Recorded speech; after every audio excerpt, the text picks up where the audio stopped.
او دیگه کی است؟ پشتی کی آمده باشه؟ حتما پشت تو آمده. برو.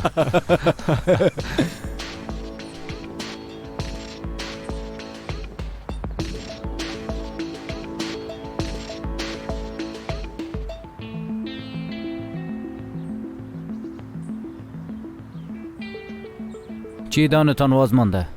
بیاین دیگه که کار خلاص کنیم.